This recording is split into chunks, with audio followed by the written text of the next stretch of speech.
Hello, and welcome to another Velvet Revolution. I have no idea what episode number we are, which is upsetting me a little bit, but I know we're on the letter W. So, welcome everyone to another conversation with myself and Dave Noble. How you doing, Dave? I'm good, and it's always, as always, good to see you, Ben. How are you? Oh. But I'll just ask you straight back. How are you? Yeah, I'm good. I'm good. I'm on a couple of weeks break. I'm in halfway through that. I've been doing lots of walking, lots of self-care. Yeah, feeling very calm. Good. You seem it. Yeah, thanks. Yeah, you seem it. You're looking very fresh as well. Um, Would you mean lack of beard? just you look well groomed. Okay, yeah. Not that you don't usually look well Normally, groomed. I'm a ragged mess of a human being on these sessions. No, you just look like Haven't an just art. climbed out of bed. You look like an artist, like any artist would. Okay, You just got the artist look. okay. Thanks. Yeah, that's a compliment. All right, I'll take it then. I'll try not to be too Yeah. self-deprecating. It's kind of like the undone look.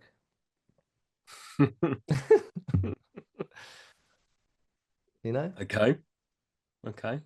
effortless, effortless undone. Okay. You know, you know the types. Yeah. They leave the house and they're like, "Who's that guy? Or who's that woman? She looks so cool. They look so Oh, cool." And it's like, it's just something I threw on. yeah. You know, there's no real thought going into it. Yeah. But I know that's not true. No, yeah, I have styled myself. I have thought about, what I could possibly wear to be not seen on a video, on a podcast, on an audio recording that we're doing. Then that would be black, all black, because that's why people wear all black on stage, isn't it? As it's more slimming.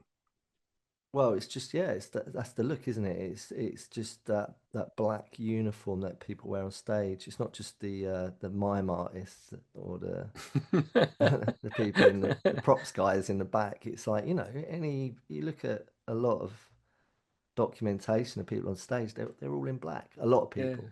To be unseen. Kind Uh, of, yeah. I It's mean, mime protection. is one thing that you really can't do on a podcast. It's not something that works particularly well on an audio recording. You could have the person in the little. We could do that, but it would have a little person in the corner, like they used Yeah, to have, like Hollyoaks used to have it. yeah, And the minute you notice them, that's it. You've had it. yeah. It's one of them. Okay. Well, I've Um, already commented on your jacket because I think you're looking very sharp today. thank you. Um, and yeah, Yeah, what yeah. what have you been up to? Oh, so I've managed to start. The jamming has commenced with a celloist. Oh, Yeah, I've only had one little jam sesh, but I've now got some in theory weekly jam sessions penned in, penciled in with a celloist mm. who comes to my home studio, my house. Don't think a state-of-the-art studio, people. I haven't got one of those. It's just a home DIY studio. And I'm on keys, Oh, okay, you're not playing guitar. on the ivories. Yeah, we're gonna mix it up and try Okay. stuff out. But I'm doing. Uh, uh, they came round with, and the inspiration. They just played me a little soundbite from. Oh God, what are they called? I'd actually not heard of them before. There's something orchestra, cinematic orchestra. Have you heard Oh of them? yeah, yeah, yeah. Beautiful. Yeah. Yeah, yeah, yeah, yeah. And it was just one of their. It was just like one of the shortest tracks on one of their albums, and it was just like this little uh one one chord, like one key, one chord, Mm, ding ding ding, like piano, really stripped back, really simple, and then in comes the cello, and it's just really beautiful. mm, Just, there's a stillness to it, mm. and Yeah, that's what we're all about. And nice. yeah, I'm on strict orders not to amp up and put in any electrics. Like, come on, I'm trying to sell it. Come on. We'll get there. But yes, I've been doing that, and that's really I love it. It's like I've ne there's something really amazing about collaborating with a human, another human. That synergy of you know anyone that's does that has done that Mm, in any way will know what I'm talking about. Raises the vibration, so or it raises my vibration. So that's been good, and I'm looking forward to the next one. Um, it's as this goes out, it won't be Easter, but it's Easter. It's been Easter weekend. Um, I decided. I don't know. I decided to get a bit biblical. Thought I want to watch something biblical okay. And yesterday on what did you Sunday. pump for? So I had a little look up what I could watch. I thought, oh, Passion of Christ. Nah, I've done that once. Not doing that again. That was gut wrenching. Yeah. Last Oof. Temptation of Christ? Oof. Nearly got that, but I went for Jesus Christ Superstar. Okay. Yeah. And Yeah. nearly it was that or Life of Brian. Yeah, And that's that. I almost went for Life of Brian this day. yeah, I noticed it was in the top charts, so a lot of Mm, people had done that. Passion of Christ, it was a bit of a, to and yeah, fro yeah. between Passion of Christ and That is literally the yin yang of Christ movies, it isn't it? is literally, yeah. Um, but I went with Jesus Christ Superstar. Now, the only person in the world that will share my nostalgia for that is my brother, Mm-hmm. your bro, and he will remember this. And I'm pretty sure it's my dad that had it, and I think he's got it still, which is a reel to reel tape copy, original Mm-hmm. of Jesus Christ Superstar soundtrack.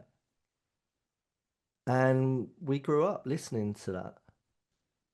It was that and the Beatles double folded LP album, whatever it was, of Magical Mystery Tour.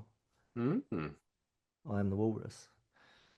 So it was that was a backdrop, Jesus Christ Superstar soundtrack, and I hadn't listened or seen it for years, and I thought, oh, and I put it on and watched it, whacked it up. My God, have you seen it? I don't think I ever have, Please, please watch it today. Okay. Anyone at home, if you're thinking, well, just watch it. It is, it's, it's only my interpretation of it. So what I'm about to say, disclaimer, this is my interpretation of it. Okay, it's the very first scene because I just to me it was like watching it brand new, Mm-hmm. right? But the soundtrack was very familiar. I started to have all of these memories flood in of the sound because the sound just triggered. I had a trigger response to it. Mm-hmm. And it wasn't bad. It made me feel really good. It was really nice. It's like an innocence from that part of my life. It was that time when I was really young and there was a lot of innocence then before it all went a bit wobbly. But it's just bonkers. I realized that it came out in 73. Right. Star Wars came out in 77, Yep. right? I think, yeah. Yeah, yeah. Darth Vader, everything about Darth Vader, and this is just my interpretation. So George Lucas, don't sue my ass if you ever, for some reason, was to listen to this. I He's an think, avid listener. He loves yeah, Revelation. I think Darth Vader was heavily borrowed, influenced, probably is the better word to use, inspired by the high priest that grasped Jesus up. Okay. Not Judas, the high priest that sort of was the instigator to his downfall. I've forgotten his name. Capus or something like that. Cephas. I don't I don't know. know. He was the high priest, Jewish high priest, and he was all in black, and he's got like this black helmet thing on, and he had a black cape with these sort of chains going into a box with all these big jewels on it. It looked like Darth Vader's cape. Mm. And weirdly, he looks like Russell Brand, the actor who plays this character, the Jewish Yeah, high yeah. priest, looks like Russell Brand. So if you're intrigued just off the back of that alone, check it out. But Okay. then there's like Herod looks like a mix between, let me think. I don't know if I can say it because it's just my interpretation of what I say. You know that overly tanned person that's very in the limelight at the moment. Yep.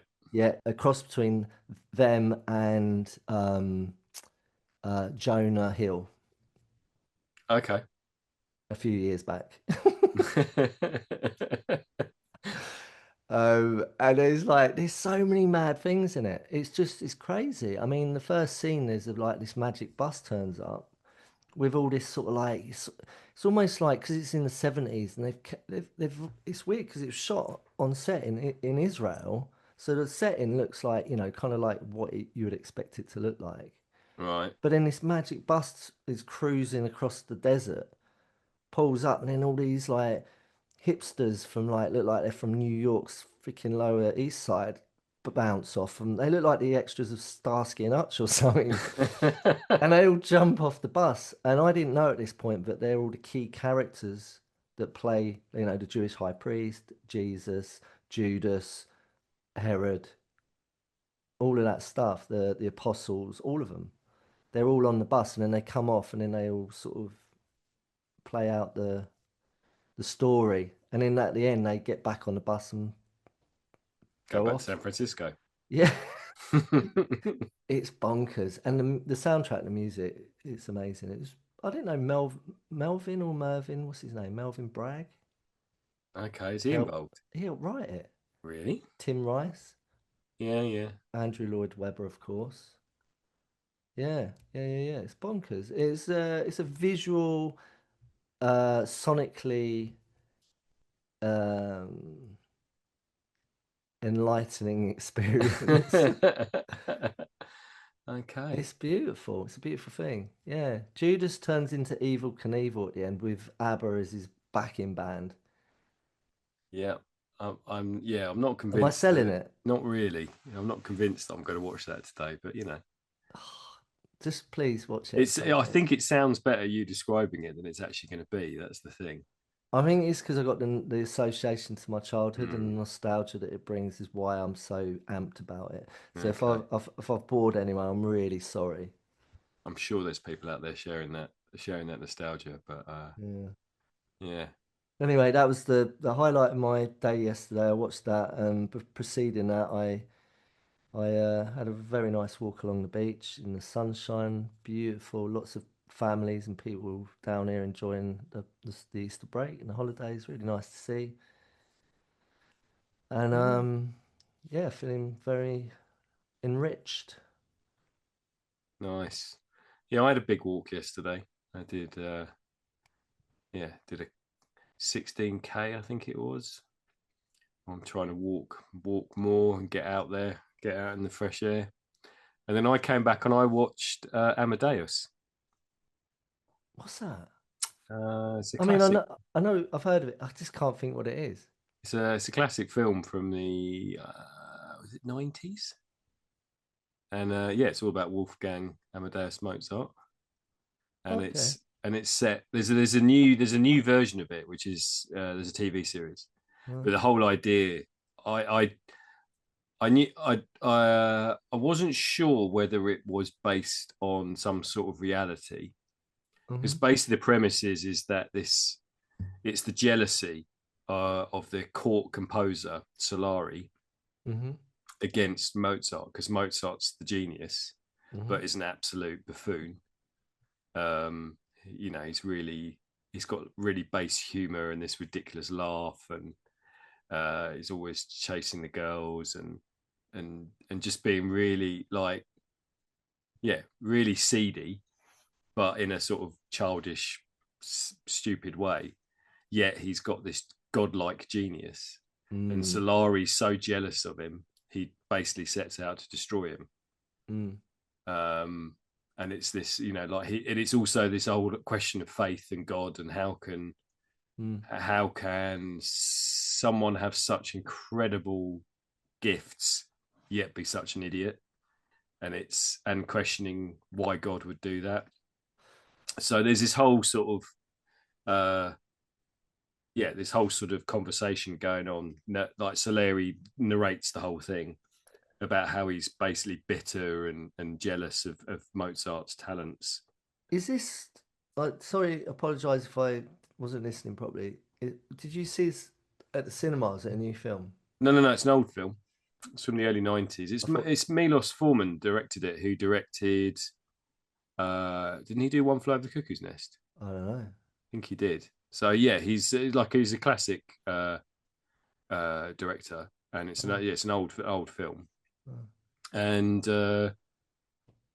yeah, it's an incredible film, and I'm it's in my sort of love of music. The one sort of or one genre of music I'm really not I don't listen to at all really is classical. Mm, And what's really powerful about it is the way the music is described in it, and mm, how beautiful the music sounds. yeah, It sort of made me go, oh, maybe I should be listening to a bit of Mozart. But yeah, and it is. It's a really interesting film about about faith and jealousy and art yeah, yeah. and yeah, and it's great. Really, really enjoyed that. I might have to check it out. I'll check that out if you check out um Jesus Jesus Christ Christ, Superstar. superstar. Because look, I sounded like I was buffooning it, and on a serious note, it's a really powerful piece of art film. Yeah, It won awards. it did. It did. Yeah, yeah. I guess I'm a bit of a snob when it comes to Andrew Lloyd Webber. Do you know the cast? Yeah, I get it. Right, the casting. Do you know what? Right, they were thinking of casting. Went down a rabbit hole like Mm, you kind of do, or I do anyway after watching stuff. yeah, They were going to cast. He was thinking about it. Norman Jewison, I think he's the director. He directed. He's done stuff with Al Pacino. He's done stuff with James Caan. You know, he's a legit guy, actor, right. writer, and director and writer. He was thinking of casting um John Lennon, Paul McCartney. I mean, luckily he didn't, because that would have been a bit weird, wouldn't it? Yep. Um, who else was it? Barry Gibb, which Yeah. I think would have fitted in quite well because it did have a bit of funk in there, man, and it was a Yeah. lot of falsetto vibes going on, Okay. especially from JC. He was hitting some well high notes. Robert Plant, which would have worked because it sounded quite Led Zepp. Yeah. There was like some really nice dirty riffs going on. Am I not selling it to you? I've got the theme tune playing in my head, or the main song. No, And no, no. This it gets deep down and dirty, man. okay. All right. Yeah, give it a go. Okay. Um, yeah, it's like Led Zepp. Just think Led Zepp meets Starsky and Hutch Okay. and Pan's People. And Pan's People. I mean, if it's got Starsky and Hutch cardigans in, I mean, I would like one of those cardigans. I mean, we know we're getting towards the summer now, but I Yeah, do like those big woolen zip up cardigans. yeah, yeah. Are there any of They, those in it? yeah, there are, and they even managed to weave in some flipping 1920s jazz hands, flapper girls sort of vibes with the Herod Ah. scene. It's proper nutty. You don't see Yeah. it coming. And then when it happens, you're like, yeah, that totally makes sense because of the Herod character. Okay. It's honestly, it's genius. I think it's genius. All right. Yeah, I'm gonna watch it every Easter now. Yeah, that's your tradition. Yeah, I think it's beat Life of Brian for me at the minute Okay. for entertainment value. Um, all right, so should we swiftly get onto it? Before I do, Mm. I've made a mental note of this. Go on. I listened to last week's one, right? So anyone that's listening now and anyone that listened last week and it's fresh in your mind, or maybe it isn't, you might listen to stuff and just completely forget about stuff. But for me, I listened to last week's one Hmm. and we were talking about relapse and starting points, and Yep. you was very honest and open and willing to share, that you was starting to feel like you was starting to change lanes a little bit and you was feeling a little bit, and I'm wondering where you're at with that. But I suddenly realized, sorry, it wasn't last week's, it was a couple back or one back before last week's when you were sharing about how you was changing lanes with your Hmm. focus. And you had shared something about a handful of popcorn. Yeah. Yeah. And you were sitting in a cinema and you was doing this whole diet thing of, really good. You was really focused, really disciplined and on it. And you had found yourself with a hand of popcorn from your mate that you'd done a crane hand, you'd done the Hmm. crane popcorn, vroom, and then you said, "Ah, what popcorn's this?" And he said, "It's sweet, right?" Yeah. And then you kind of went, "Fuck it." And I think you said you had about 5 pieces of popcorn, Yeah. which was probably about 10, Yeah. if it was a handful. Yeah. Yeah. And I thought, that's the starting point. Mm. I thought, that's the starting point. Do you not think? Yeah. Yeah. It's interesting because I've been listening and watching and reading about um, a number of people talking about that as not necessarily that per se, but the idea that perfection is achievable, is that the whole idea of any sort of recovery is that you're constantly accepting the imperfection. Yeah. That is the journey you're going on, is to go, okay, yeah, it's all right to do this, it's all right um to be this uh imperfect.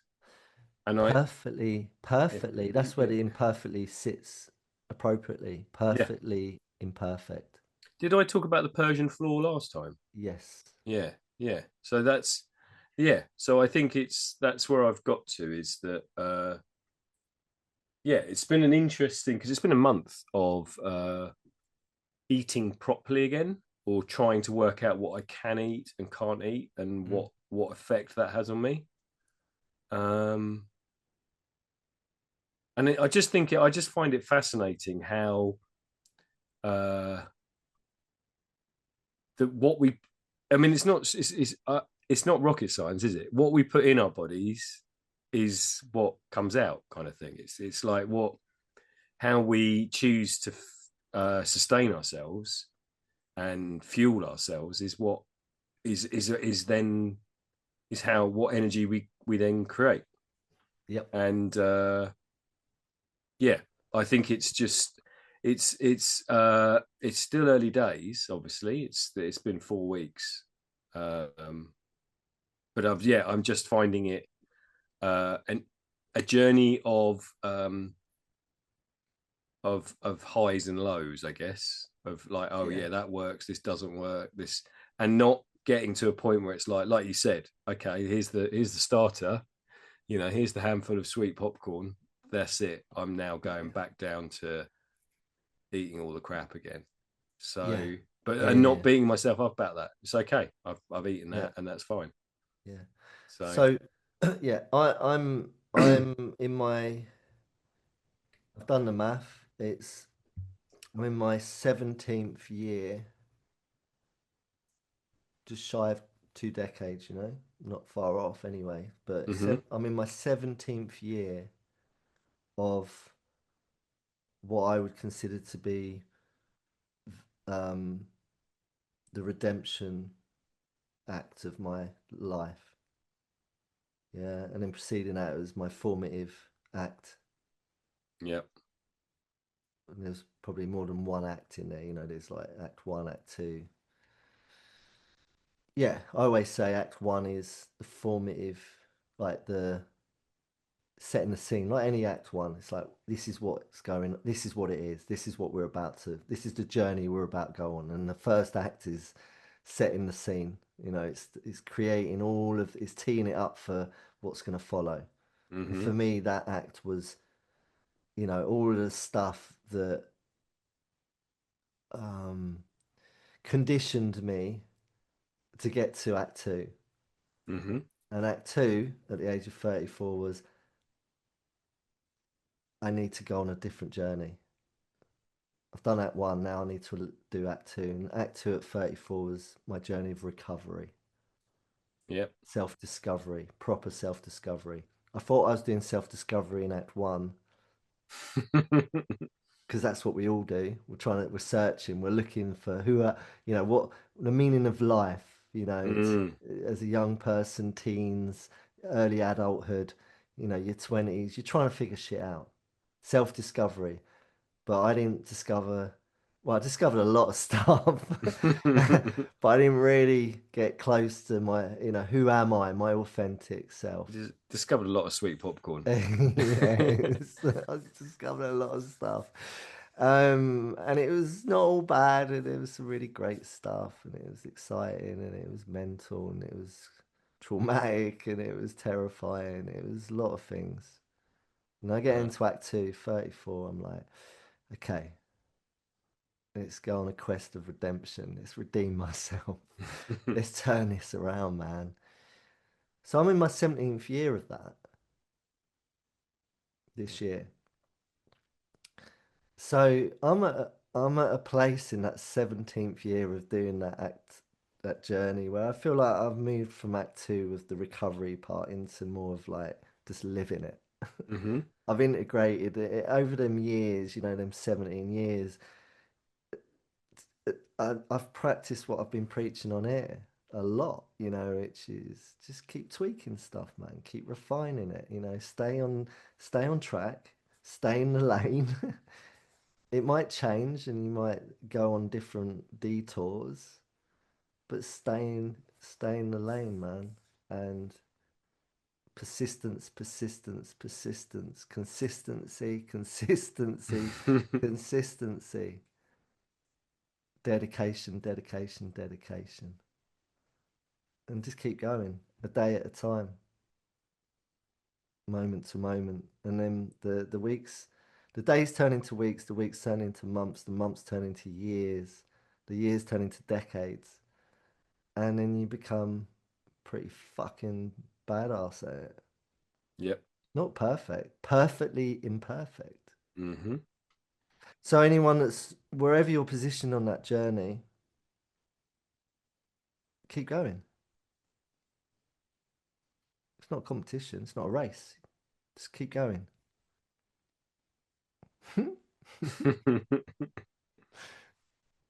There you go. Thanks so much. And see where you're at on that journey, you know, just keep going. Yeah, yeah. And that popcorn was the starting point, Yeah. in my opinion. Well, it was I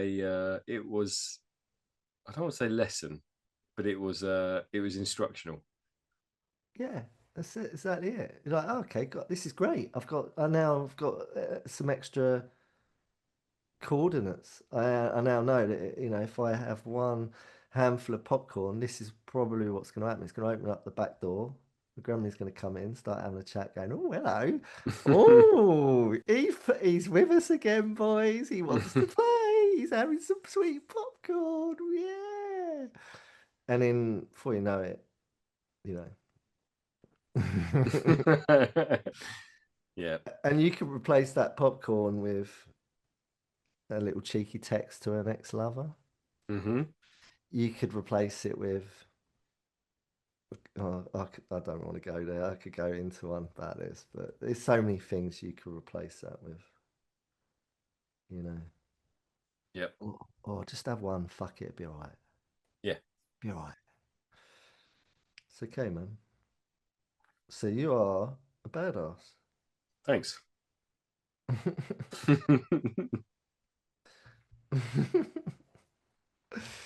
All right, man. Let's go. Let's go. It's go time. Let's do it. Let's do it.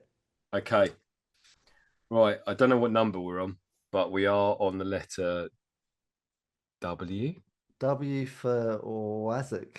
for Wazoo. Yeah, for Wazoo. Uh, and it's your turn to pick. All right, I've got them up. Let's get straight into it. Wacky, Yep. wary. Mm-hmm. I just had that life. If I'd watched Life of Brian, I'd be insisting that. But it's my turn, so I'd have to do it, wouldn't I? In Yep. the Willis Wadja. I'm not having a go at anyone who's got that impediment. By the way, this is satire. Okay, Yep. it's allowed. Reference in Life of Brian. Okay. Wacky, wary, wasteful, wise, wishful, withdrawn, willingness, wily, wondrous. Yep. That's redlined. We did that last time. Woeful, wicked, well-being, wellness, wrongful, Mm-hmm. worthless. Wazzock. Yeah. It's in there. You've put it in there. Okay. Weak, weary. Can you what does Wazzock mean? Does it actually is it, can we work with that? Is there could we I do don't. that? I've got no idea. Weak, weary, weird, weirdo, whimsical, worried. Whimsical, worried. Are you looking at Wazzock on your robot? Yeah. How's This the is what the robot robot saying? says. A wazzock is a British, Northern English, and Irish slang term for a stupid, foolish, or annoying person. It is a mildly pejorative, often humorous insult used to describe someone acting like an idiot. Synonyms include fool, idiot, burk, twonk, and thicko. Twonk. Often used as stop acting like a wazzock. I would love to use that. I'd love to go with it, but let's be serious, shall we? Yeah, don't be a wazzock. Wacky, wary, wasteful, wise, wishful, withdrawn, willingness. Let's go with willingness. Willingness. Yes. Yeah. Yes. Just suddenly pulled me in. Why? Why? Hmm. I think it's just it's a big subject, and I think we Yeah. should cover it. Okay. Yeah. Willingness. So, let me explain. Yeah, please do. It feels like a small area in my head at the moment, but let's open this up. Okay, I'm from a certain schooling, Yeah. well, from a lot of schoolings. School of Hard Knocks, Mm-hmm. Street, Yeah, so street. um, all boys school, Yeah, yeah, yeah. living near Essex, being exposed to London, Yep. being exposed to just a lot of stuff. Um,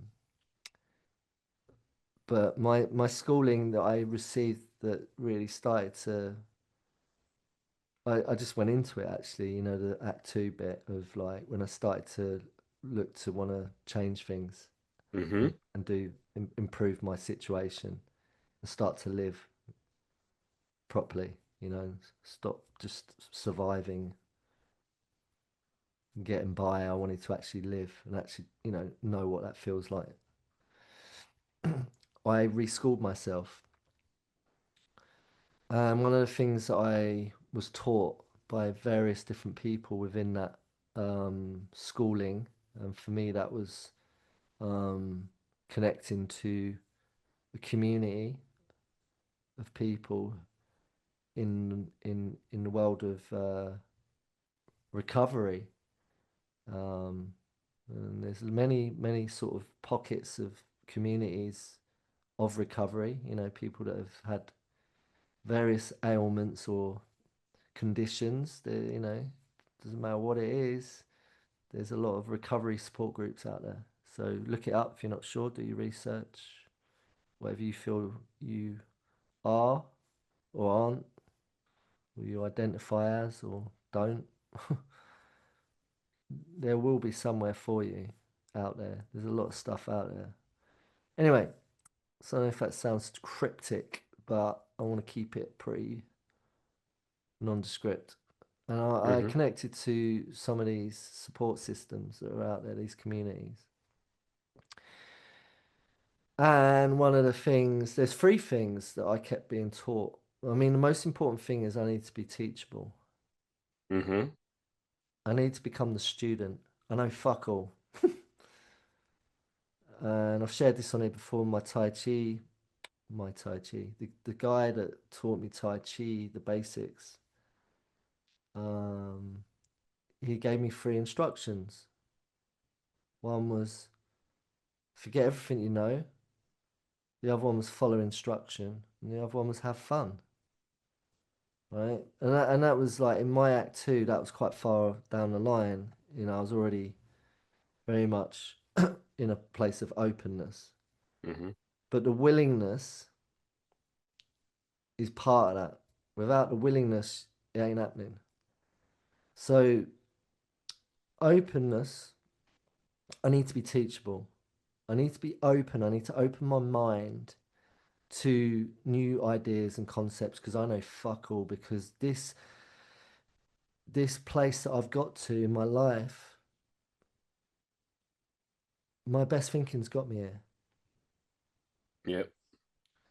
You know, all my efforts have got me to a point where I need help and I haven't got the answers. So I need to forget everything I think I know and be open and teachable. Right? That was integral. That was fundamental to me getting to a place that I could get to. But there's no point of being open and teachable if you're not willing to follow instruction, like my Tai Chi guy said. Hmm. Right? And then the third part of that is honesty. You got to be honest. If you're not honest, it ain't going to work. So openness, willingness, and the honesty is what will get you into a new place in your life. So if you at home are listening to, if you've been following what we've been talking about and you're still, struggling with things, that's a vital part of the puzzle is those three elements, those three key components is openness, willingness, and honesty. And if you ain't got one of those three, you're fucked. Okay. It ain't gonna work. You can be open and willing, but if you're not honest, it ain't gonna work. You can be willing and honest. Hang on, would that work? You can be willing. So yeah, I've got the enthusiasm, the willingness to do it, and I'm gonna be honest about it. I can be honest. But if I'm not open to new ideas, it ain't gonna work. Yes, got there. Think that one works as well. Yeah, it So, does. I want you to do the third one. Can you remember what the third one would be? oh fucking hell, right, okay. So, I'm open, so I can be teachable, Yeah, and I'm gonna be honest. yeah. Yeah, so that's great. I'm teachable. I'm open. Yeah, tell me what I need to do, and I'm gonna be honest about everything. But if I've not got the willingness to do it, it ain't gonna work. So Is that right? Did I get all three? I think so. I think so. I think we'll only know by listening back. You get the idea, you get the Yeah, gist. yeah, yeah, yeah. If one of those is not being executed to the best of your ability, it ain't gonna work. Okay, so what? So I think I get what you're talking about. Oh, sorry. And I guess what I'm asking is, what point did you realize that you had the willingness? What caused you to suddenly go, okay, I am willing to give this a go? You know, you you were open to new ideas. You had been honest with where you were at that point, and it's now right now. I need to be willing to move forward. What was I the catalyst, and what was the I guess yeah what were the teachings that made you willing to go? Yeah, I'll give this a go. Let me give you, all right, so first thing that's come to mind, let me give you an example. And this came up, right? So about 5 years, 4 years before I finally got to that point, Right. right? And I write about this. You would have read it in my book, right? You Mm-hmm. you, you know this bit, and I'm going to remind you. And I hope I'm not repeating myself, but I'm not sure I've shared it on here before, right? But I was very much in addiction to chemicals, Mm-hmm. aka drugs, and I was what you might call a functioning um, addict, if you want to call it that. So I appeared to be functioning. I had the job. Yeah. I could, my teeth weren't falling out. You They could were, wash. they were a little bit stained. Yeah, yeah. And I'd later find out by going to a hygienist and dentist that I hadn't seen for 10 years. Uh-huh. That, yeah, your teeth are a little bit ravaged by the amount of chemicals you've been, you Uh-huh. know.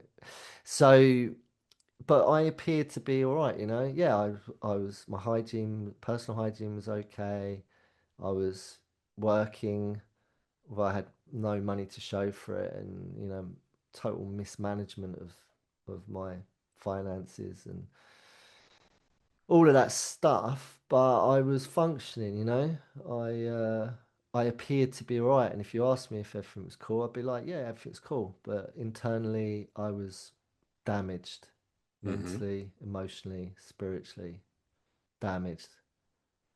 All right, and at that time in my life, I was having these really chronic neck, shoulder on my right hand side. Like I'd have trapped nerves in my neck. And I used to have that as an ailment that I always put down to just being stressed. No, yeah, of course, I knew I was stressed, man. I was stressing over a lot of stuff. I was stressing over, people who I owed money to breathing down my neck, and the walls were coming in. I felt like the walls were closing in on me. I felt Mm-hmm. really overwhelmed in my life, greatly so, really overwhelmed. And I just wanted to trade the life I was living for a new one, but I didn't know how to, right? So I was having these really bad chronic neck, shoulder, trapped nerve pains in that neck, shoulder part, right? And I was at the office one day, and I call her Velma in my book, right? Because she did look a little bit like Velma from Scooby Doo, right? I'll stick with Velma. Her name was not Velma, but let's call her Velma. She And had round glasses, a she did. bobbed hair, She and did. a Yeah. purple sort of pleated skirt. Yeah, she Is it did. an orange jumper, orange woolly jumper? She had the whole. The whole look, yeah. Basically it was Velma, right? Yep. And she was the PA to one of the one of the bosses, right? And she was lovely. Mm-hmm. She used to live on a narrow boat, Nice. right? And she was now living in bricks and mortar, and she was lovely, really kind, lovely person. And we used to have our little talks, right? And she could see in me that I was desperately wanting to be saved. I gave off that save me persona. Mm-hmm. Yeah, you know the ones. Mm-hmm. You know the ones at home, don't you? Please save me, mummy. Um, so Velma made me feel safe. It was one of them people that you just gravitate when you feel like you're in the victim space and you feel lost, and just like you're in need of saving. She was there and it was perfect. And she was just had this warm, kind. mother energy, Hmm. right? We used to have our little talks. And she used to bang on about Reiki. Okay. She's a Reiki master in her spare time. Yep. It's what she really wanted to do. I'm no doubt now she's actually doing it properly. But at the time, she was still being a PA to the boss. And one day, she just said, David, or probably Dave, come with me into the office, the boardroom. Yeah. I'll do some Reiki healing on you. Okay. I was like, I'm in. Like, yeah. So I went in there for however long we were in there. It was a great opportunity. And for me, that was therapy. Hmm. Looking back in hindsight, I was doing therapy. That was my way of trying to find my way out of where I was at because I know I was looking. I was trying to get out, but I just didn't know how or who or I had no idea. There was no one around me really who was showing me the way out. And these people come in, man. These synchronicities, these people come in, they give you an opportunity, a doorway. Yeah. And if you're open, if you're honest and you're willing to walk through that fucking door, you can change your life. Right. So anyway, I had this little session, this little sesh with Velma in the boardroom, and she said to me, like, I really think you should do more of this, Dave. More sort of like, working with your body and your body. You're living, the way you're living is not working for you. And I was giving it the whole, I know, I know, I know, I Hmm. know, I know it's not. Okay. She goes, you know, just look after yourself. I was like, yeah, I know. Yeah, I will. I will. Anyway, the weeks would go on, and she knew I still had this thing that wouldn't go away. This problem, my ailment, which I now know is all part of, my body's telling me, Dave, shut the fuck up, sit down, stop it, leave me alone, stop it, be healthy, change, get well, get real, right? But I was ignoring it. Yeah, I know, right? So anyway, it we stopped doing it in the office and we started doing it at our house. That sounds a bit naughty, doesn't it? Right. Okay. That sounds a bit Yeah. wrong, Yeah. doesn't it? Hmm. But let's stick with the Reiki, all right? We're talking Yep. about Reiki, right? Me and Vicky. I just said her name, Velma. It don't matter. Right, Velma. We started doing it at her house. She invited me into her home. The Uh-huh. kindness, there was nothing more than it was just her being a very, very beautiful human being who cared about someone who she could tell was needing help but didn't know how to ask for it. And it was, I don't know, second or third visit at her house that she said to me, Dave, you know what, right? It would really help if you could just come to these sessions, like, not on drugs. And I was like, I'm not. And she goes, Dave, come on, man. You don't need to lie to me. I used to be at it like you. I'm not stupid. Uh-huh. And I'm just saying it. I'm not judging you, right? It's not from a place of judgment, right? Just it will really help you if you can just for these sessions, just turn up not high on drugs. And I was like, oh. And I was like, how did you know? My guard went down a bit. Yeah, my mask came off a little bit from, I know to how do you know Yeah. kind of thing. And she told me, she told me a lot about her life. Like we didn't really do a lot of Reiki at that time. We just sat and she made a cup of tea and we talked and she opened up about her formative years of she had her own thing that she had to overcome. And that's why she does what she does and that's why she could see and recognize in me what was going on. And so something happened there. There was a seed that was planted. there was a tiny sort of bit of movement of openness that started to, my mind started to open up that maybe there's a different way, you know? And the honesty part, well, there's a little bit of honesty there starting to come in because I was honest with her for the first time. I was starting to get honest with someone because I felt I trusted her because she didn't judge me and she said she told me about that. I just knew she understood, Hmm. but the willingness part, she told me, what I needed to do. She said, Dave, until you stop doing what you're doing and putting that shit in your body, you're never going to get your body alignment back. Your these ailments will continue to get worse and they won't go away. You need to change your lifestyle. Yep. And I understood her. And I said, yeah, I know, I get it. But I had no willingness. That willingness part was still missing. The desire to do it, to carry on, was stronger than the desire to be willing to pursue a different way. And that for me was addiction at that point. I was heavily addicted, so I needed help with that. And Velma, I'll stick with Velma. She wasn't really well placed to be experienced to know what to do with that. Right. Although But she'd do you had her own, she had her own version of mine, but mine was far greater than what she'd experienced. and do you think at that point you were willing, or you weren't? If she had been experienced enough, do you think you would have been Yeah, willing I, to I, I change at might that point? I might have been, but then there was also Billy Bionic, who I write about, and that's not his real name either. But and he was one of the bosses, and he used to be a complete lunatic hellraiser. Hmm. Just, and he was in recovery.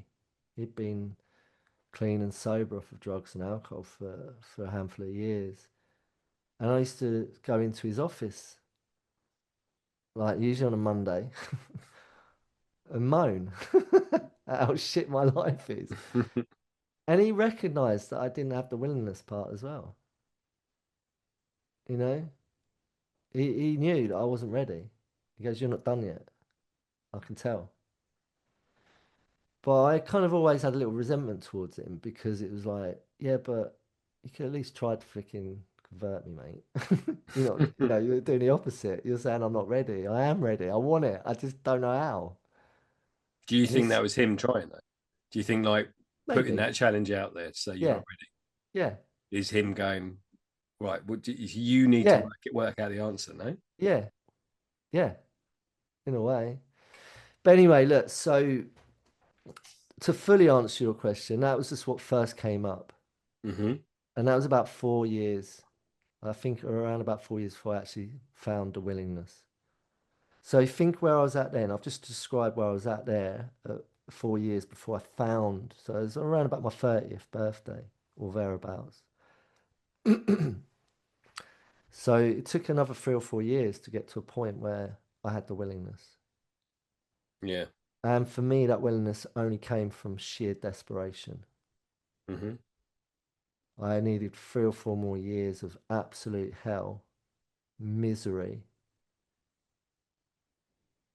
And in a way, and I'm going to revert to the Jesus Christ Superstar film because there's a song in there and a part where I don't know if this is gospel to the scriptures that were written about Jesus. Whether I'm just relaying, it's a disclaimer. I'm only relaying what I interpreted from that film. But I'm sure there was a scene, well, there was, and there was some sort of documentation in the lyrics and the way he was singing, and he was talking about how he's had 3 years, but it feels like 30 years. That's what Jesus Christ was saying. He said, "Oh, I've been trying for 3 years, but it feels like 30 years." Okay. And there was a desperation to him. And then there was that ultimate sacrifice and surrender, right? Hmm. I'm not really accurate with my. I apologize if anyone's, if you need to correct me, correct me. But it's that. It's like sometimes we just need that sort of ultimate surrender of desperation to go. I can't do this anymore. Take me. getting all biblical, but just take me. I've got nothing left. Got nothing left to give. I've got no other option now but to be willing. I'm open. I am now willing. Because I have no choice. Yeah. And there's absolute unbridled honesty that comes with that naturally. The honesty is just there because you become absolutely willing, no matter what. I'll go to any lengths. I'll go to any lengths. That's what changed. Before, I wasn't prepared to go to any lengths. And the person that asked me the question when I first started to really seriously do this and walk this path, that's what they said to me. Are you prepared to go to any lengths to change your life? And I said, damn fucking right. Let's do it. Whatever you need me to do, I'll do it.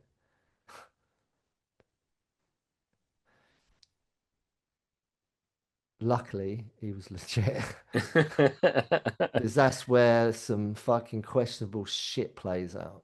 Yeah, yeah, Because there's a lot of vulnerability to what I'm talking about. You have to be incredibly vulnerable. You have to put yourself into an extremely vulnerable situation to be so open to say, I'm prepared to do anything.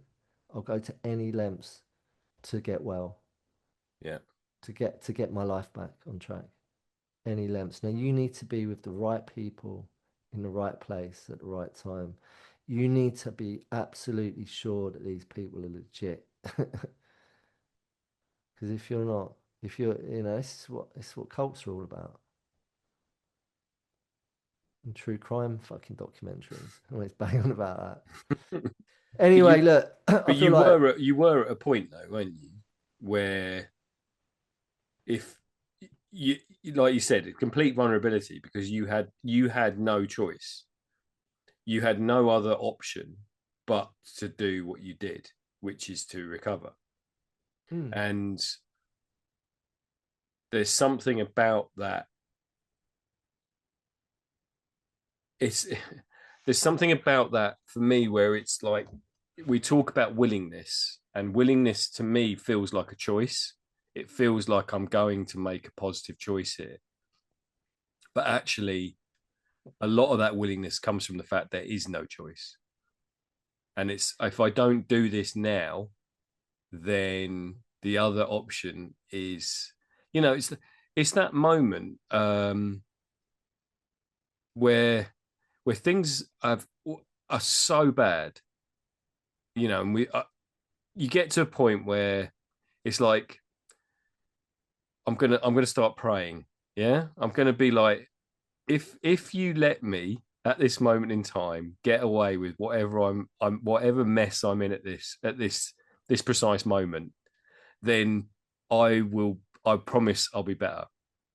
It's like I'm gonna pray now because I have no other choice than to try and let somebody in, something in that's going to help me. I'm so desperate. I'm literally falling to the ground here, and I'm in my head. I'm praying, and I'm reaching out to somebody or something to make a change for me.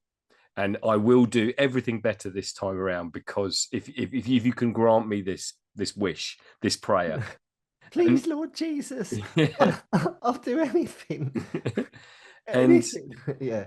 but it's an act of desperation. It's an act of like if something doesn't change now, if someone doesn't guide me into something positive, into a path that I can follow that I know Mm, will give me better outcomes. hmm It doesn't feel like a choice. It feels like an act of desperation, like an act of I don't know what else to do now. mm, And I think, I feel like we've talked about this before, the gift of desperation, that point you get to where it's like everything is so bad that I really need something to take me out of this now. And mm. you are so vulnerable at that point because, as you said, there's so many people out there that are charlatans that are just going to take advantage of that and go, yeah, come and join, come and join the cult of me. Yeah. And and but it is that point where we are seeking uh, community, spirituality, connection, whatever you want to call it. But you're looking for someone, like you said. Like I think there's two things there, where Velma's very much trying, going, I really want to help you, and ultimately you're not going to go, yeah, I'll come. I won't be high this time. And then the guy, Billy, whatever the face is, the boss, is actually saying you're not ready. And I think both of them, in their own way, are trying to challenge you Yeah, to get better, but in different ways. And I don't think we can force anyone else to be willing unless we get to that point where it's like, yeah, I've got to do it now. yeah, I've got to make this change. I know, for instance, I would, for me, if I hadn't have had a diabetes diagnosis last summer, I'd still be smashing the ice cream. I would still be smashing the sweet popcorn because it made me happy. And there's a point where I had to go, actually, if I keep doing this, I'm probably going to get really ill. And it was, and I know there's people out there that get that diagnosis and go, that's fine. I'm going to take these drugs. It means I can eat this, but I just have to take these drugs afterwards. Now, for me, I don't want to do that. That's my choice. I don't want to take metformin for the rest of my life. I don't want to take loads of drugs for the rest of my life. I want to be able to, yeah, live differently to that. But there's plenty of other people out there that have diabetes that go, yeah, I'm still going to have this slice of cake. I'm still going to have these biscuits, and I'm just going to take this medication every day, and that's the choice I'm going to make. So it's, when we talk about willingness, is what are we willing to give up? What are we willing to do for ourselves? How far will we go with that willingness?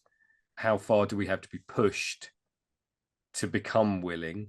I think it throws up so many questions for me.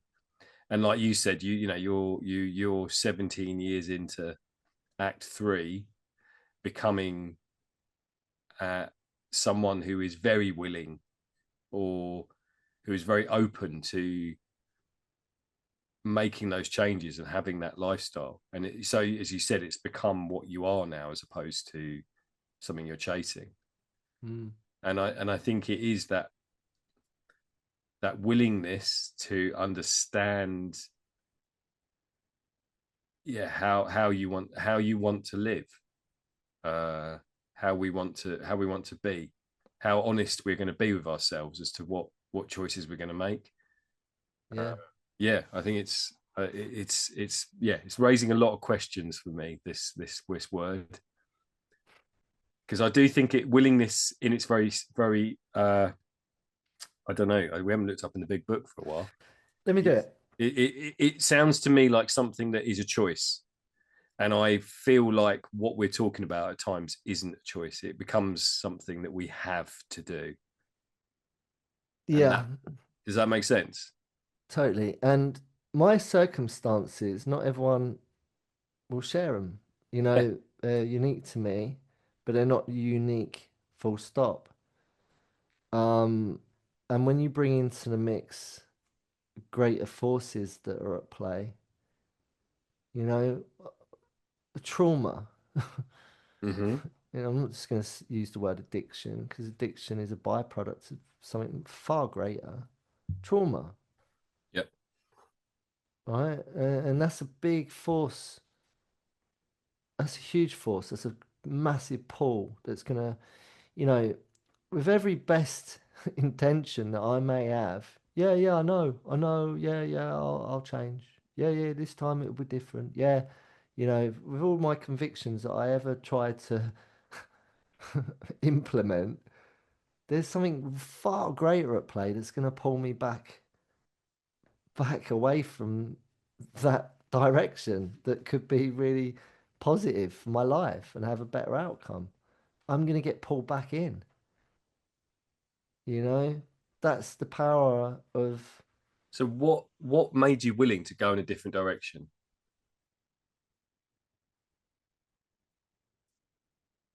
something happened. Something happened. something just broke in me. Something snapped. It's that elastic band analogy. You know, Yeah. my rubber band just snapped, and I've been tying the knots to repair it, making out that it was still operable. But And it kept was that? snapping. I kept tying the knots, kept snapping, kept tying the knots, kept snapping it, kept stretching the rubber band until it just disintegrated, fell apart. I fell apart. Mm, And it was just like, take me. And it did happen on a toilet, in a cubicle, in a basement of a restaurant, in the city centre of Leeds, midway through a stag weekend, hmm. on the down low, with no one actually knowing what the fuck was going on for me, apart from me. Yeah. And I did, I'm going to be completely honest, I prayed, Yeah. you know? That was that time that I used to have. I never prayed. Not, I wasn't religious. Spiritual, always have been, and I always thought, there's something greater, out there, the universe, God, whatever, I don't know, Gaia, Mother Earth. I've always been, you know, nature. I've always been quite spiritual, even through the madness of it all. But I was really disconnected from all that stuff. But, it was one of them times where I would be desperate enough to do what you were saying, to go, please. I'll do anything. I promise I'll be a good boy. It's like that writing to Santa Claus letter thing of like, I'm gonna be a naughty boy all year, but when it comes to needing my presents, I'll be a good boy. I Yeah. Yeah. promise Santa, I'll be a good boy. It's that. Please That's bring me the Millennium Falcon. yeah, that's what it was. That was how I viewed that SOS bat signal that I needed to send out to God knows what. That I wasn't Mm, sure of what it was, but I knew it was something. I didn't have a relationship with it, although I was aware it's like I always say it's like gravity. I knew it existed in my own way, my interpretation, but I couldn't see it. You know, it's just kind of yeah. I guess there's something there. Not sure what, but I literally prayed for something to save my freaking soul. Like, please, I don't want to do this anymore. I was completely broken, man. I was falling apart. So, and then something just went, okay. And I can't and explain it. Human words can't explain what happened in that weekend and over that preceding few days after, because suddenly I had this, this like insatiable appetite of willingness to do anything. I'll do anything. For the first time, I was prepared. The desire, there'd been a shift. My desire to want to do it and the willingness to do it, my dedication and focus to do it and actually do something was the greatest, most spiked level of enthusiasm that I'd ever known. and And how quickly after that did you find the person that was willing to pull you onto the life raft? unbeknownst to me, he was already there right in front of me. But for the Right. first time, I actually recognized it and I Okay. leant into it and I asked for help. Yeah. That's the key thing here. I asked for help. Whereas before, people were offering it, but I wasn't asking for it. And then suddenly I just asked for it. And as soon as I did that, it was like that was like the contract. I just signed the contract. I'm in. Let's do it. Yeah. Willingness in the big book of words written by these great people.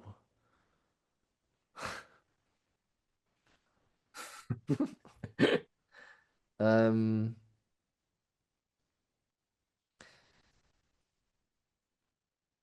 where is it? I thought It, it's just it says willing. Hasn't yeah. got willingness. So willing, ready, eager, or prepared to do something. Given or done readily. Ready, eager, ready. You got to be ready. Yeah. That's quite key. It is. It is. Yeah, yeah. There you go. First thing it says next to willing, ready. Okay.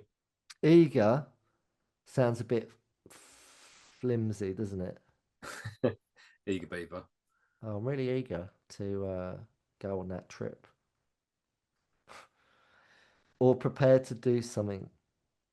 Should be, or go to any lengths. Hmm. Anyway, ready is the word that bounces out at me. So you've got the readiness because you're at a point where you can't do anything else. You have the eagerness because you're desperate, and you what was the other word? I can't remember. Uh, I've closed the book now. uh, and as I said, you have been laying. You're prepared. Yeah, You had been laying the foundations for this for however many years yeah, because you had slowly, if not quickly, at times been uh, poisoning your body and having a go at yourself. yeah. I mean, look, it feels like it's all focused on this whole episode's been on my journey, but to anyone listening, whether you relate to what we're talking about or not, take it out of context. You know, like we're talking for me, we was talking about a huge like lifestyle change, a massive lifestyle change. I needed to change pretty much everything. You know, at that time in my life, I really was in a pickle, and I needed to change a lot, and I needed to learn a lot. I need to really educate myself, emotionally. You know, needed to have an absolute overhaul of what I was doing wrong, where I was going wrong, and underlying all of it, I was just inadvertently creating situations and repeating patterns, and it was all cyclical because I was acting out of trauma, unresolved trauma that I hadn't processed and dealt with. Mm. Right. So that's a big part of the journey. But I mean, look, it doesn't have to be that extreme, man. I mean, it's like you only have to look at your own lives. You've got the evidence. I'm sure if you've not even joined the dots, other people have got the evidence that, that man, that thing you're doing, maybe you should have a look at that. But like, willingness is a big part of life in general.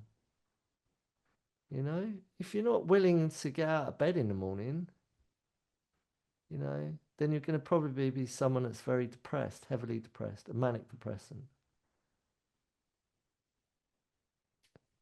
Yeah. Willing doesn't have to be related to the context of what I'm saying, what we're talking about. It could be, it's loads of, I'm trying to think of some.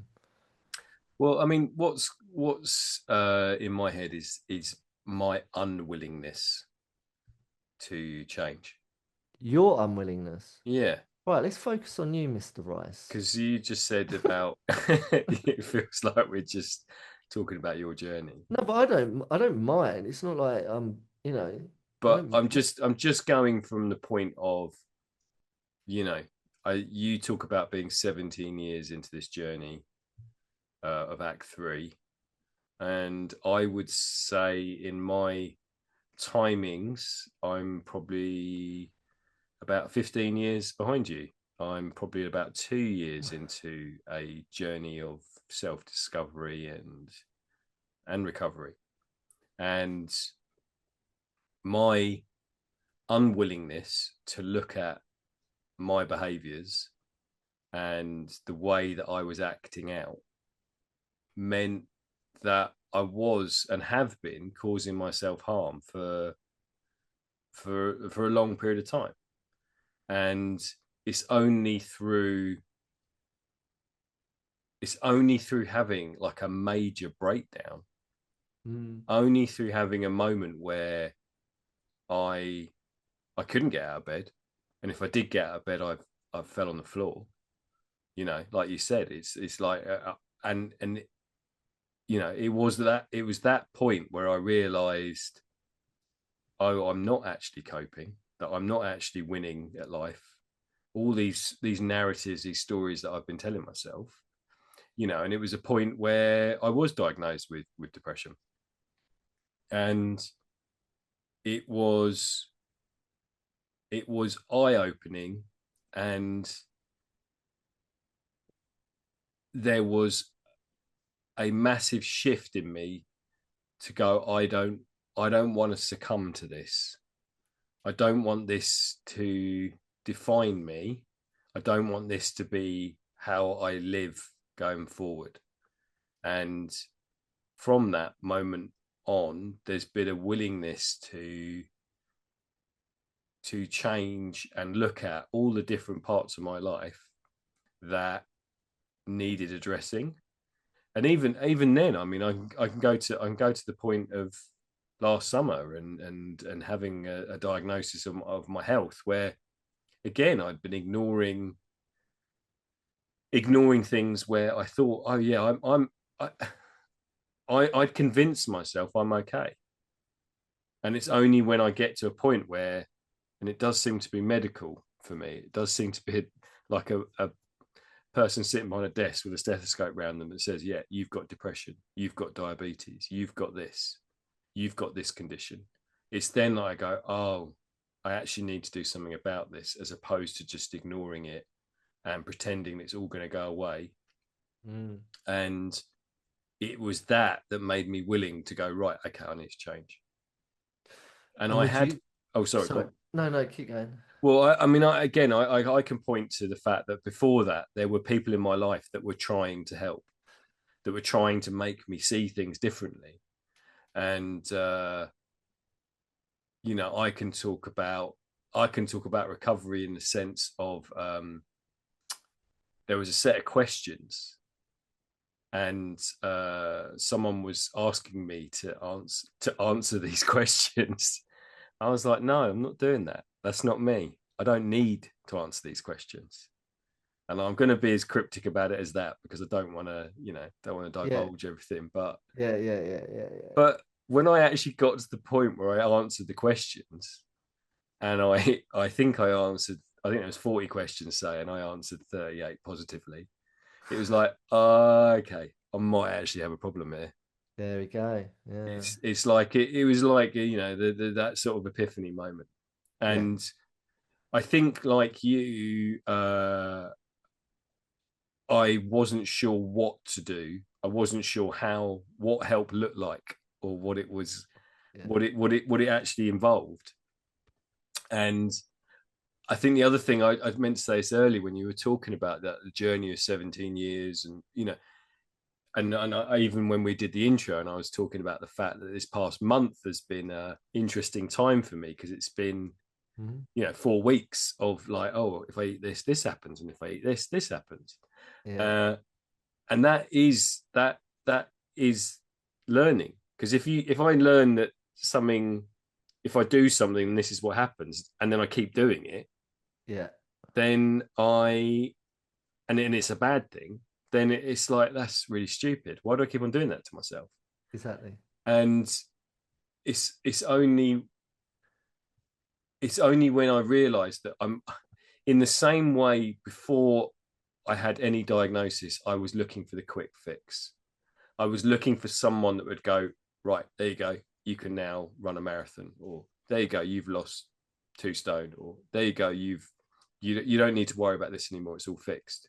Yeah, And I don't know if this is how you or your brain was working, but I know mine would do this. Is like, someone's offered me some Reiki, or someone's offered me something, some sort of therapy. I'm going, yeah, I'll do one session. I'm sure that's going to fix me, and then I'm going to be fine. I can get back on it. I can go and do what I need to do. And I'm looking for something that is going to be as quick yeah, as the thing that's breaking me. I want yeah. something that's just going to fix me, and then let me go off and be whatever I need to be.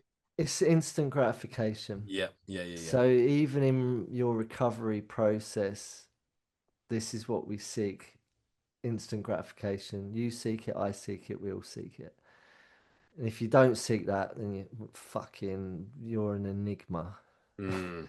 Because this is part of the human condition, is this is part of desire. This is part of our primary reflexes to living, in my opinion. And I'm sure that can be proven in a medical scientific way. I don't know. Go and find out. But it's a reflex to life. Yeah. It's like I want to feel good right now. Right now. Don't want to wait around. This is why people that find drugs and alcohol is part of that, because alcohol is absolutely a mind-altering substance drug, and can be used in that way, and more commonly than not is used that way. Um, it's like, you know, I want to feel altered. I want an altered state immediately. Hmm. Whether we're aware that that's what we're doing, that's what we're doing. It's a reflex. You know, I want to get, I want to get the. This is why, especially in the modern world, we've got all the Insta thing. We've got the same day delivery stuff. Click and fucking collect, or click and it's at your door in a couple of hours. Like that's just all that's doing is feeding the addiction. Yep. That's feeding the instant gratification. We're just a freaking bunch of addicts getting getting high on a frenzy of it all. A frenzy of immediacy. Yeah, man. So it makes sense that when all that stuff works for a little while, and then the adrenaline of like buying the new jacket, or having the new shoes, or the new car, or the new whatever, or getting the drugs, or getting the whatevers, or getting to the pub, or whatever. When that sort of wears off, and it's like, oh, you feel a bit flat from it all, and then you've got to seek something else to give you a new spike of dopamine. That stuff stops working. Might take you a few weeks, a few months, a few years, but it stops working. And when it does, you may end up in your own journey of recovery from it, whatever it is you're recovering from. And then, yeah, great stuff, man. You got a new lifestyle, Re- healthy, but recovering from yourself. yeah, yeah. Yeah, But but you that doesn't still, escape. yeah, you still got this behavior. You've still got this sort of reflex within that journey where you're still gonna be, getting high on the hits of whatever's. This is why you get people that just get sober off of booze and end up having eating problems. Food, sugar, overeating, undereating, whatever, restricting, non-restricted. It's endless. It's it's it's um it's just that. So you're on the journey on the path. That's why I was saying on the last episode when you was sharing that you was getting a little bit complacent and a little bit like I need to change lanes. It's like no, don't change lane. I'm the same. I need to stay in this path that I've chosen because it's a better one, proven. and it's great and it's amazing and it is beyond my wildest dreams. My life now, it's incredible. Think of that person that was on that toilet in that cubicle in that basement at that restaurant praying to a god that I didn't believe in to save my soul. Who was in absolute despair and wanted to pretty much just flush myself down the toilet and be done with it all. My life is incredible. But I'd say the first 5 years of my journey has just been stabilizing in that path. And I need to there's a few things that it will come up, and I'm still going to be in addictive patterns and behaviors, and I can still act out and play out and get entangled in a lot of that addictive behavior but it's okay because I'm not killing myself. Mm.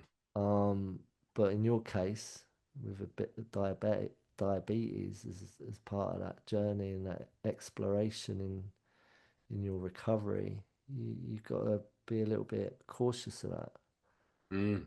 Um, so yeah, I'd say for me, if I look back in hindsight, retrospect, 5 years was just me staying put on the journey to making that, having that willingness to stay put. To make all I need to do is keep my willingness. I need to water my willingness plant. I'm also picturing like it's annoying. It's like you're annoying yourself. It's you suddenly turned into that person that drives at 60 miles per hour in the middle lane, and it's like this is really annoying me. I just want to, either pull over and stop, or I want to go, 95 in the Well, fast lane.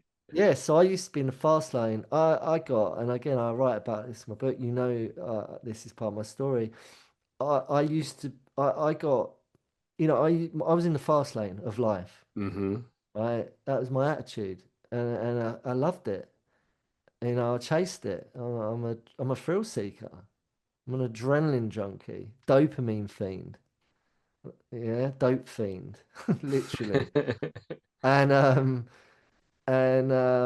so fast lane for me, talking about cars, I got freaking arrested. Not arrested. I got, well, I did eventually because I had a warrant out for my arrest, but I got absolutely nobbled in the overtaking a police unmarked police car doing 104 mile an hour in the fast lane. You know what I mean? So that was me. That's a metaphor for my life. That was me, fast lane, 104 mile an hour, overtaking unmarked police cars, man. And then even that incident, you know, didn't quite land with me. But then I got into the middle lane, like you're describing. But now I'm in the slow lane. You're in the slow lane I've now. moved into the slow lane now. Okay. That's how it is. I think the first 5 years, you still kind of want to be in that fast lane a little bit. Mm-hmm. And then you start to get into a 10-year marker and you start to, yeah, I'm all right in this middle lane, man. This is all right. This is a good place to be. And then as you go on and go on, you start to, you get into the slow lane, man. And a big part of that, I think, is age, Yeah. experience. And it's just experience and time and experience. And a knowing that you don't need to do certain things anymore. Then things fall away. They don't serve you.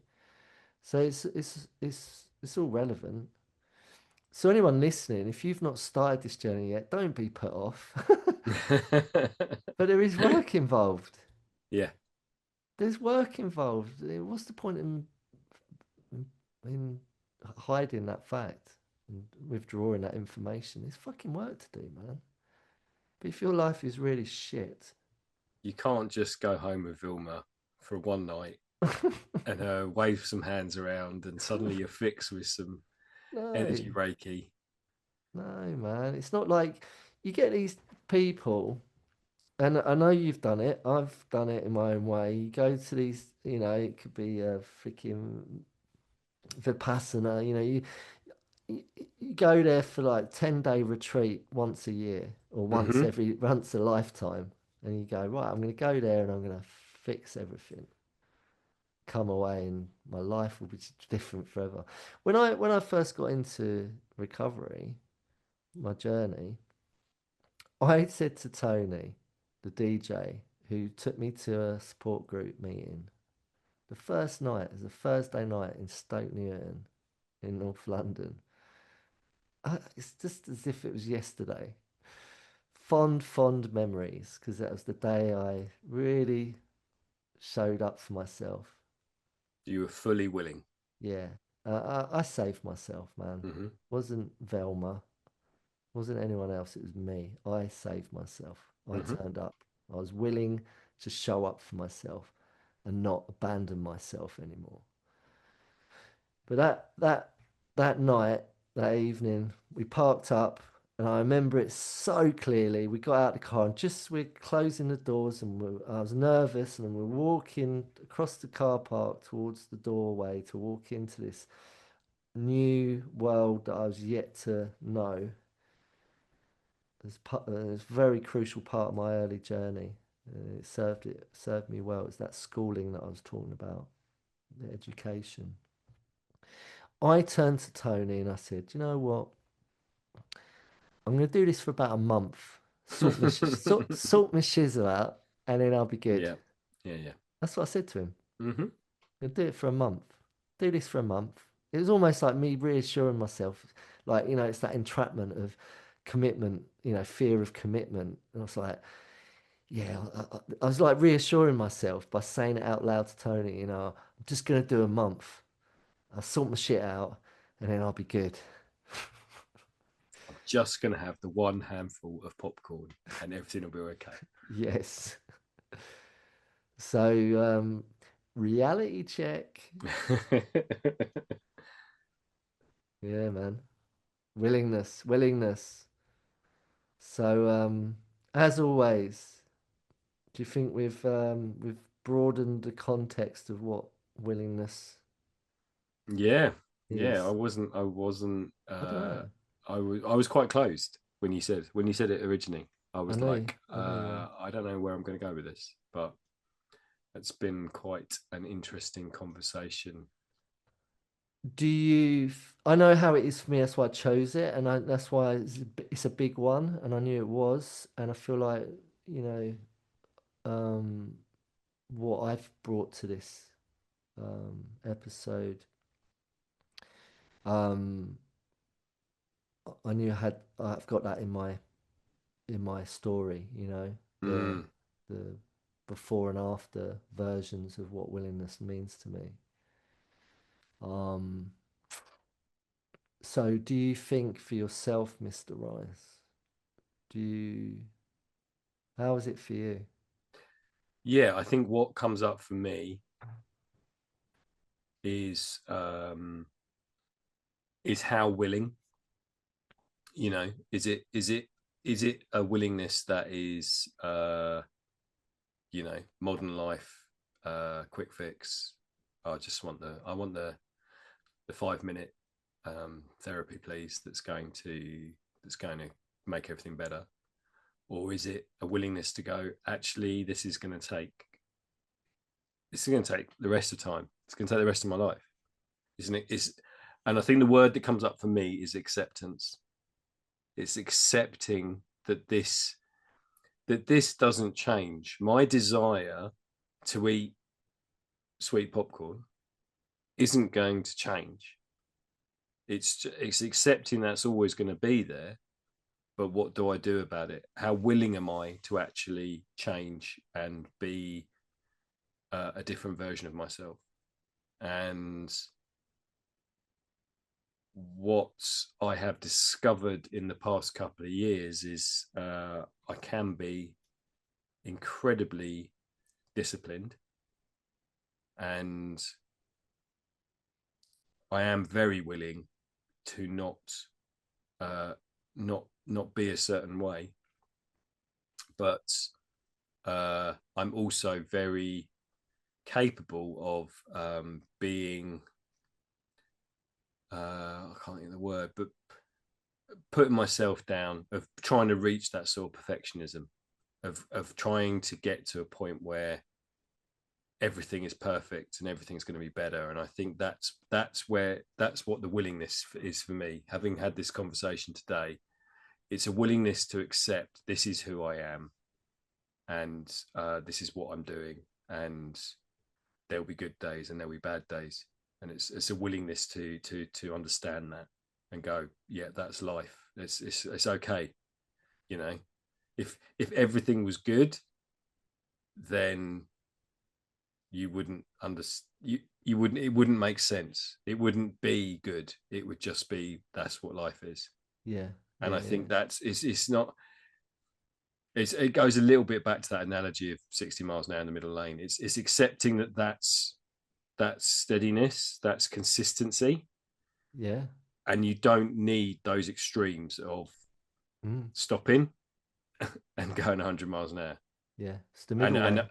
and it's just I have definitely lived a lot of my life looking for highs and Yeah, having lows, Yeah. And having those extremes and trying to find a balance and a willingness to accept that this is what life is, as opposed to yeah, chasing that sort of drama, I guess, is how I Yeah. would depict my life up to a certain point. Beautifully put. The middle lane. The Buddhists call it the middle way. Yeah, The middle lane, the middle way, the middle path. It's don't attach, non-attachment to depression, non-attachment to the highs, yeah. you know, Someone happiness, someone once unhappiness. described to me as like a roulette wheel.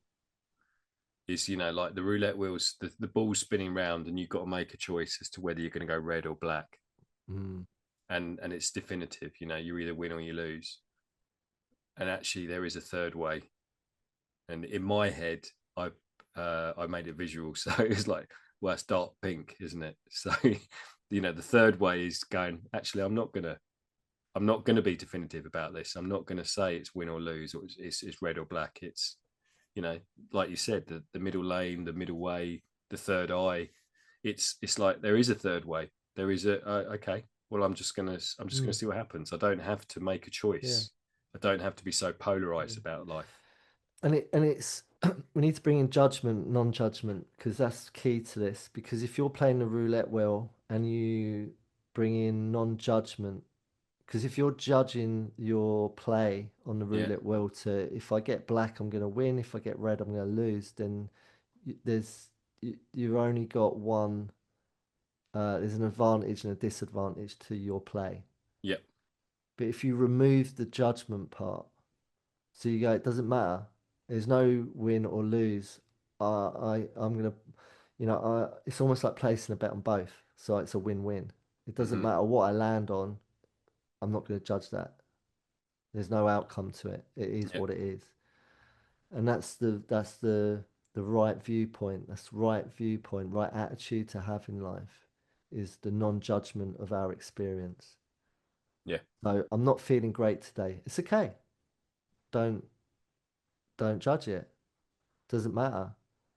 Or yeah, I'm feeling really great today. Great. Like embrace it. But don't cling on to that because, you know, it's guaranteed that everything is transient, everything's moving, nothing is permanent. So that's where the acceptance comes in. yeah, yeah. I just had to look up. I just because that idea of there's no win or lose. There's just try, and I couldn't remember. I think Yoda. I think Yoda said something similar to that in Star Wars. In the do what is it? The do or not do. There is no try, Yeah. Yeah, but yeah, yeah. failure being the best teacher. Yeah. And I think it is. You just got to do. You just got to keep going, You have. and yeah, and take that judgment out. So Mm. It's yeah, lifestyle. It's lifestyle commitment. yeah, Like to the day I draw my last breath, I've dedicated my my focus, my dedication. Yeah, I've dedicated my entire existence on what is, literally what is. mm, So be it. You know, yeah, I'm having a really rough time. Okay, it is what it is. Just accept it, get through. It'll be okay. yeah, Better days are coming. yeah, And I'm on a really good roll. Woohoo! Like embrace it, enjoy, get it in the bank. But just know that storms come. They always come. The weather changes, man. yeah, yeah, It's okay. And like the more experience you have within that attitude, because it is an attitude, and my perception of it, the more experience I have from that, the more confidence within my positioning of that experience, you just become more, as the Buddhists put it, unshakable, like a mountain. You're just like the mountain with the weather ecosystem around it. The weather just stays solid within the ecosystem. no Yeah. matter what's going on, whether it's like icy storms, blizzards, gales, or basking in beautiful, glorious summer sunshine. It just, it is what it is. Doesn't move, it doesn't change. It has no judgment of its experience, like us mad, crazy humans. We're fucking mental. We are fucking crazy. Yeah. If you Yeah. really sit with it, we're fucking mental. Yep. The way that we believe that we've got so much influence over. I mean, we have because we listen to our fucking monkey mind. So we are absolutely creating our own bullshit. We're creating our own suffering. Mm. We need to step out of that bullshit fucking identification with our ego, thinking, you know, we've just got to step out of that. Did you see the video this week of the people up in the Artemis spaceship? No. Ah, it's just the really like they ask well this astronaut about what he thinks, and he's just like he said I haven't prepared anything. He said, but I'm looking at the Earth as a whole here. Yeah. I'm looking at it as a big, I'm however many million miles away, and I'm just looking back and going, look at I'm on a spaceship, which is giving me permission to look at you as a spaceship. It's basically what we're on. It's Yeah. absolutely unique, and we've just got this one big spaceship that we're sharing together, And and we're messing it up because and we we're won't we fucking won't it up. accept that. Yeah, Yeah. it's We're all just it's really squabbling. beautiful. Yeah. Yeah. Well, basically, we're all squabbling over, they're my toys. They're my toys. And I don't want to say it, but there is a large slab, a big proportion of landmass that sits in a certain part of the world that is major players in that fucking bullshit. Yep. Yeah. Yeah. You know, like, get a fucking grip. hmm Oh, that's the other film I've watched this week. Project Hail Mary I'm with Ryan Gosling, and he goes off to save the world, and not he has to go and sure. find a cure. And it's a beautiful film. I recommend it. Oh, is it? It's on the cinema. Is that what you saw at the cinema? Yeah, yeah. Okay. I'll wait till Really, it. a really enjoyable film. It's by the guys that made the Lego Movie, Oh, and again, wow. it's Okay. just a really beautiful film about Humanity. humanity, collaboration, working together, aliens, all of that. Nice. Okay. I might do Really that. enjoyed I it. might go and watch it. Yeah, Okay. Nice. All right. Well, look, on that note, yeah, let's save humanity by just ending this episode. yeah, Are you all right? yeah. I'm good. You? Yeah, I'm good. I feel like we've Okay. done a nice little episode. Deep, as always. Yeah, yeah. Lots to take away. Deep dive. Yeah. All right, man. Well, look, have a great day. And Enjoy. you? Take care, and I'll see you on the next one. You will. See you later, man. Bye. Bye.